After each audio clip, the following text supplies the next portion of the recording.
Hello everyone. Today we are continuing with Science 2, chapter number 3, part 3. Before moving to our today's topic, आपण एक छोटंसं revision करतोय जे previous व्हिडिओमध्ये बघितलेलं होतं. That is about sexual reproduction. We have seen sexual reproduction is divided into two different phases. One phase is gamete formation, another phase is fertilization. So gamete formation he process मिओसिसने केल्या जाते. मिओसिसमध्ये क्रोमोझोम्सचे number half केल्या जातात. Since मिओसिसमध्ये क्रोमोझोम्सचे number half होतात, याला आपण haploid gamete असं म्हणत असतो. ह्युमन बिंग्सचं जर आपण एक्झाम्पल घेतलं तर ह्युमन बिंग्समध्ये 46 क्रोमोझोम्स असतात. मग मिओसिसने रिडक्शन डिव्हिजन होतं आणि हे जे 46 क्रोमोझोम्स आहेत त्याचे हाफ घेतल्या जातात. That is 23 chromosomes. म्हणून यांना आपण हॅप्लॉइड गॅमेट्स असं म्हणतो. So haploid gamete will be contributed by both parents, male parent as well as female parent. इथं आपण एक डायग्रामॅटिक रेफरन्स घेतलं होतं प्लांट्स आणि ॲनिमल्सच्या केसमध्ये. प्लांट्समध्ये आपण बघितलं की पोलन न्यूक्लियस आणि एगसेल हे दोन हॅप्लॉइड गॅमेट्स आहेत. Pollen nucleus is male haploid gamete, egg cell is female haploid gamete. या दोघांचं युनियन म्हणजे कॉम्बिनेशन होतं. That is nuclei combine. आणि त्यातनं जो एक सेल तयार होतो त्याचं पुढे सेल डिव्हिजन होणार आहे with the help of mitosis. म्हणजे अगोदर मिओसिस, त्याच्यानंतर मायटोसिस. आणि यातनं मग जो एक स्ट्रक्चर तयार होतो आहे it is called as embryo. Embryo हा एक्झॅक्टली न्यू इंडिव्हिज्युअलसारखा आहे. Same thing is going to happen in terms of animals. Sperm cells are male haploid gamete, ovum is female haploid gamete. या दोघांचं युनियन म्हणजे fusion होणार. That is nuclei combine. परत cell division with the help of mitosis. आणि यातनं सुद्धा एक embryo form होताना आपल्याला दिसेल which will be belonging to animals. Gamete फॉर्मेशनसाठी आपण बघितलं की पोलन न्यूक्लियस हा मेल गॅमेट आहे, एगसेल हा फिमेल गॅमेट आहे. आज आपण सेक्शुअल रिप्रोडक्शन इन फ्लावर्स बघणार आहोत, तिथं हे कॉन्सेप्ट्स परत एकदा बघतो. फर्टिलायझेशन ही सेकंड फेज आहे. याच्यामध्ये हॅप्लॉइड गॅमेट पॅरेंट ए, हॅप्लॉइड गॅमेट पॅरेंट बी यांचं फ्युजन होतं म्हणजे कॉम्बिनेशन झाल्यानंतर जो प्रॉडक्ट तयार होतो त्याला डायप्लॉइड झायगोट असं म्हटलं जातं. So a diploid zygote is form in the process by union of haploid male as well as female gamete. Zygote divides by mitosis. एकदा हा झायगोट तयार झाला की मग त्यातनं डिव्हिजन होत असतं with the help of mitosis.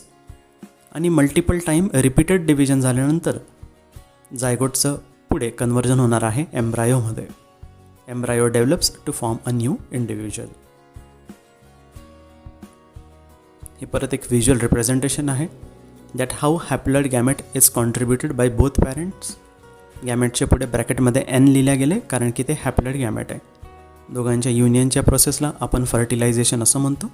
आणि फर्टिलायझेशनचा रिझल्ट हा झायगोट असणार आहे. झायगोटमध्ये आपण चेक करू शकतो की दोन्ही हॅप्लॉइड गॅमेट्स कंबाईन झालेले आहेत, युनाईट झालेले आहेत. म्हणून झायगोटच्या पुढे ब्रॅकेटमध्ये 2n असं म्हटलं आहे. Now we are coming to the next topic in this chapter, that is sexual reproduction in plants. First we are looking at this diagram which is given in the book. ही diagram important आहे. हा टॉपिकच important आहे. जर sexual reproduction in plants असा question आला तर त्याचा वेटेज 3 to 5 मार्क्स इतकं असू शकतो. सेम जर आपण कम्पेअर केलं विथ दिस डायग्रामला जर लेबल करायला आलं तर हा 1 ते 2 मार्कपर्यंत क्वेश्चन असू शकतो.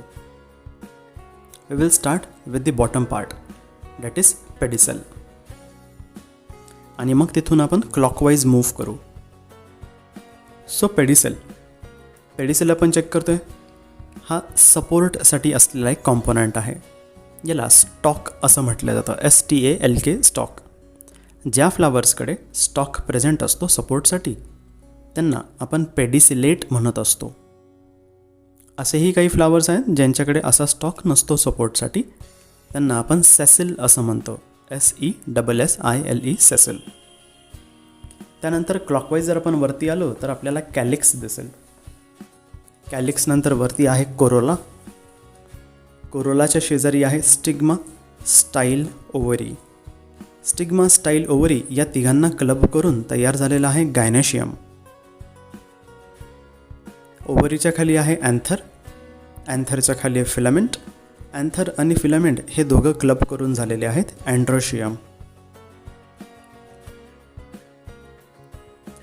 नाव first we will look at accessory whorls. Accessory म्हणजे additional, extra,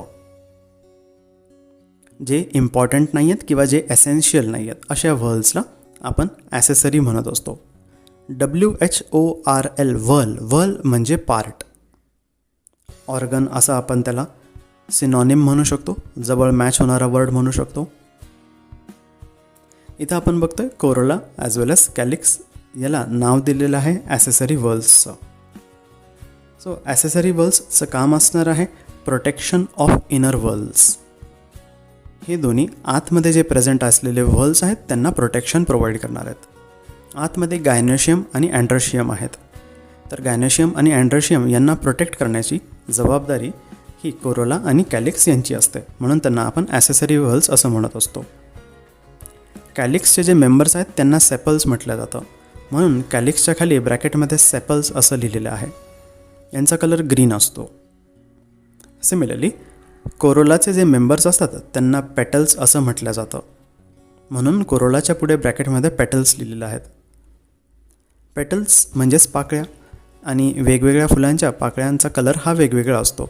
therefore petals are variously coloured. After accessory whorls आपण चेक करतोय गायनेशियम आणि अँड्रोशियम. गायनेशियम आणि अँड्रोशियम हे एसेन्शियल वर्ल्स आहेत, म्हणजे हे इम्पॉर्टंट आहेत. यांची रेस्पॉन्सिबिलिटी आहे to perform the function of reproduction. हेच दोन वर्ल्स ॲक्च्युली रिप्रोडक्शनमध्ये इन्व्हॉल्व्ह होणार आहेत, म्हणून हे जास्त महत्त्वाचे आहेत, एसेन्शियल आहेत. यांना प्रोटेक्ट करण्यासाठी बाहेरचे दोन वर्ल्स प्रेझेंट आहेत, calyx as well age Corolla, ज्याला आपण इतक्यात बघितलं प्रिव्हियस स्लाईडमध्ये, which are nothing but accessory whorls. Gynoecium is comprised of stigma, style and ovary. Androecium is comprised of anther as well as filament. Gynoecium is a female whorl. Androecium is a male whorl. म्हणजे Androecium हा mail कॉम्पोनंटला represent करणार, whereas Gynoecium हा female कॉम्पोनंटला represent करणार.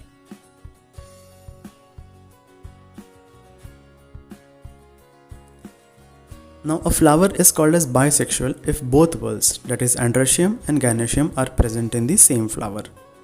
जर mail whorl म्हणजेच Androecium आणि female whorl म्हणजेच Gynoecium हे दोन्ही एकाच फ्लावरमध्ये जर प्रेझेंट असतील सायमल्टेनियसली, तर अशा फ्लावरला आपण बायसेक्शुअल बोलू.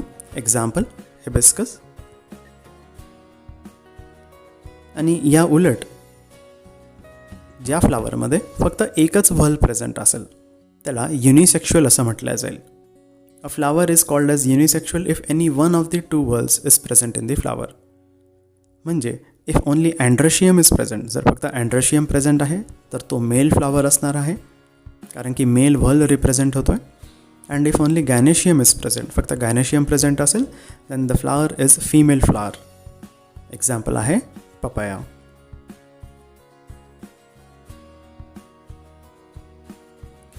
अँड्रोशियम इज मेल whorl, त्याचे मेंबर्सला स्टॅमन असं म्हटलं जातं. गायनेशियम फिमेल whorl आहेत आणि त्यांच्या मेंबर्सला कार्पेल असं म्हटलं जातं आहे. In this diagram you can notice how male as well as female both whorls are represented. Now we are having a visual explanation of how sexual reproduction is going to take place in plants. या ठिकाणी आपण ज्यावेळेस sexual reproduction बघणार आहोत, तर या डायग्रामला आपण एक पाथने फॉलो करणार आहे. तो पाथ नंबर केल्यात आलेला आहे, जसं नंबर 1, नंबर 2, नंबर 3, नंबर 4 अशा पाथने, अशा स्टेप्सने आपण या डायग्रामला ऑब्झर्व करू. याच डायग्रामच्या एक्स्ट्रीम लो लेफ्ट साईडला आपल्याला फ्लावरचं सुद्धा डायग्राम दिसणार आहे. We are not going to focus over there however. So let us start along with the first part. First पार्टला आपल्याला पोलन ग्रेन दिसणार आहे. So this pollen grain is nothing but a male gamete. Male गॅमेटला pollen grain असं म्हटलं जातं. त्याच्या आतमध्ये 2 मेल गॅमेट्स असतात आणि एक पोलन ट्यूब प्रेझेंट असते. म्हणजे पोलन ग्रेनमध्ये टोटल 3 कॉम्पोनंट असतात.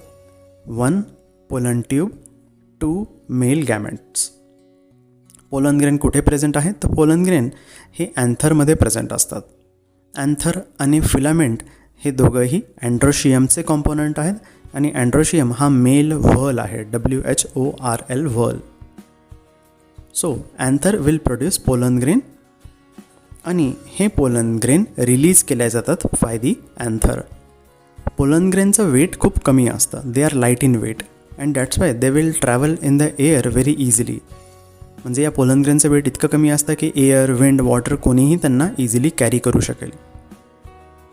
आणि या प्रोसेसला ज्याच्यात पोलन ग्रेन ट्रान्सफर केल्या जातात from anther to stigma.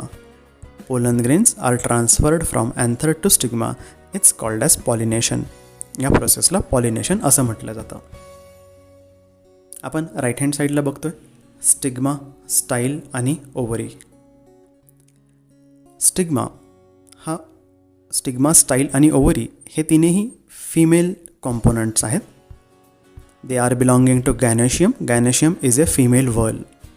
Stigma हा स्टार्टिंग पार्ट आहे ज्याला आपण रेसिपियंट असं म्हणत असतो. Style is the tube which will connect stigma as well as ovary.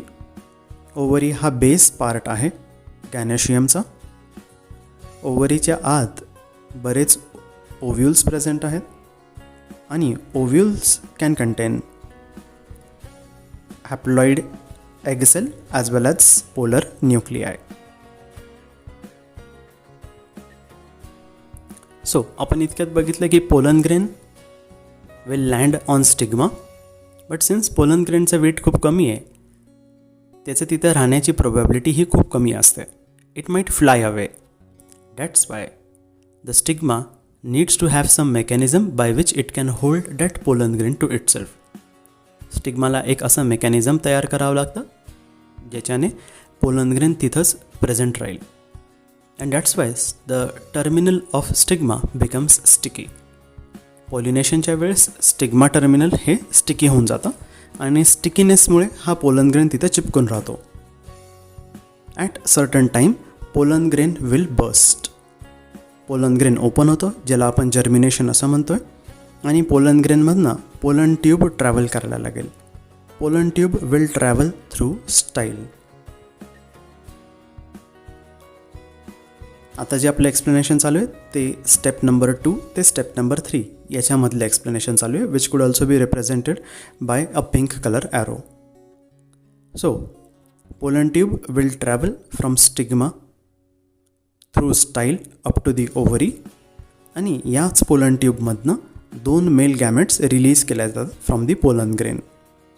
These 2 male gametes they will travel through this pollen tube and when it reaches up to the ovary ज्यावेळेस ते ओव्हरीपर्यंत पोहोचतील त्यावेळेस ही pollen tube open होते, burst होते आणि या पोलन ट्यूबमधनं 2 मेल गॅमेट्स हे रिलीज केल्या जातील.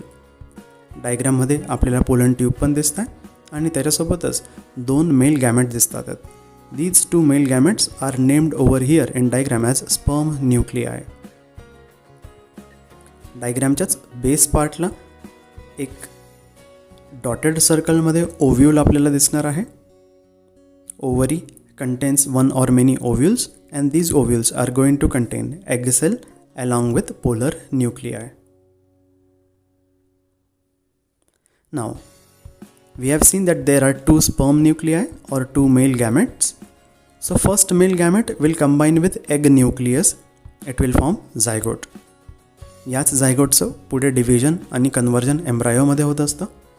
Second male gamete will combine with polar nucleus. It forms endosperm. ज्यावेळेस झायगोटचं डेव्हलपमेंट होतं आहे, ग्रोथ होणार आहे, तर झायगोटचं डेव्हलपमेंट ग्रोथ होण्यासाठी त्याला न्यूट्रिशनची गरज पडणार आहे. हे न्यूट्रिशन, हे नरिशमेंट प्रोव्हाइड करण्याची जबाबदारी ही एंडोस्पर्मची असते. Now in this diagram we are looking from step number 3 to step number 4. Step number 3 मध्ये आपल्याला दिसणार आहे की 2 मेल गॅमेट्स हे एंटर करतात इनटू एन ओव्ह्यूल. ओव्ह्यूलच्या आतमध्ये एग न्यूक्लियस पण प्रेझेंट आहे आणि पोलर न्यूक्लियाय पण प्रेझेंट आहे. 1 male gamete will combine with egg nucleus. It will transform into zygote, जे आपल्याला ग्रीन कलरमध्ये दिसणार आहे. Whereas second male gamete will combine with polar nuclei. त्यातनं कन्वर्जन होणार आहे एंडोस्पर्ममध्ये, जे आपल्याला ऑरेंज कलरमध्ये दिसणार आहे. So you are having one zygote and you are having one endosperm. झायगोटचं पुढे ग्रोथ होणार आहे इनटू एम्ब्रायो, जे 4th स्टेपच्या जवळ आपल्याला दिसणार आहे. पण या एम्ब्रायोची डेव्हलपमेंट होत असताना त्याला नरिशमेंट लागणार आहे, फूड लागणार आहे. तर हे फूड न्यूट्रियंट्स प्रोव्हाइड करण्याचं काम एंडोस्पर्म करणार आहे. आणि after step number 4 you can see that this will eventually grow into a seed which will further grow into a baby plant. This is the same concept explained in another way. आता इथे आपण clockwise top to down check करू शकतो. This can also act as a small revision of the same concept. फ्लावर्समध्ये दोन्ही whorls आपल्याला दिसतात आहेत, male whorl as well as female व्हल. Female व्हल सेंटरमध्ये आहे ग्रीनिश कलर, वेअरॅज मेल व्हल हे आउटसाईड प्रेझेंट आहे. त्याला झूम करून त्यांनी सेकंड फेजमध्ये दाखवलेलं आहे. अँथरमध्ये पोलन ग्रेन प्रेझेंट असतात. पोलन ग्रेनला झूम करून थर्ड स्टेपमध्ये दाखवले. पोलन ग्रेनच्या आतमध्ये pollen tube as well as 2 male gametes हे प्रेझेंट असतात. 4th फेजमध्ये आपण बघतोय की पोलन ट्यूब ही ग्रो होते when it lands on the stigma, आणि त्यातनं 2 मेल गॅमेट्स हे ट्रॅव्हल करणार आहेत through style up to the ovary. ओव्हरीमध्ये ओव्ह्युल्स आहेत. 1 male gamete will combine along with 1 egg cell. It will form zygote. Another male gamete will unite along with polar nuclei. It will form endosperm. आतमध्ये zygote आणि बाहेर endosperm. यातनं पुढे seed develop होते आणि त्या सीडचं पुढे कन्वर्जन होणार आहे इनटू ए बेबी प्लांट. व्हिडिओच्या स्टार्टिंगला आपण पॉलिनेशन या टेक्निकबद्दल बोललो की the process in which pollen grain is transferred from anther to stigma is called as pollination. तर या पॉलिनेशनचे सुद्धा 2 टाईप्स आहेत, self pollination and cross pollination. Self पॉलिनेशनमध्ये pollen grain is transferred from anther to stigma within the same flower. त्याच फ्लावरमध्ये अँथरकडनं स्टिग्माकडे पोलन ग्रेन ट्रान्सफर केल्या जाईल. याला सेल्फ पॉलिनेशन म्हटलं जातं. आणि समजा जर पोलन ग्रेन एक फ्लावरकडनं ट्रान्सफर होतोय to stigma of another flower but of same species, then this type of pollination is called as cross pollination. आणखी 2 टाईपच्या पॉलिनेशनबद्दल बुकमध्ये शॉर्टमध्ये एक्सप्लेन केले, biotic as well as abiotic. Biotic पॉलिनेशनमध्ये बायोटिक एजंट्स पार्टिसिपेट करतात. Insects or animals, they can carry pollen grain from one flower to the another flower. Such type of pollination is called as biotic pollination. Sometimes abiotic agents also participates, such as air, wind, water. These vectors are going to carry pollen grain from one flower to the another flower. Then such type of pollination is referred to as abiotic pollination. This is a small self study activity. आपल्याला या डायग्रामला observe करून त्याचा name लिहायचा आहे आणि याच प्रोसेसला शॉर्टमध्ये एक्सप्लेन करायचं आहे.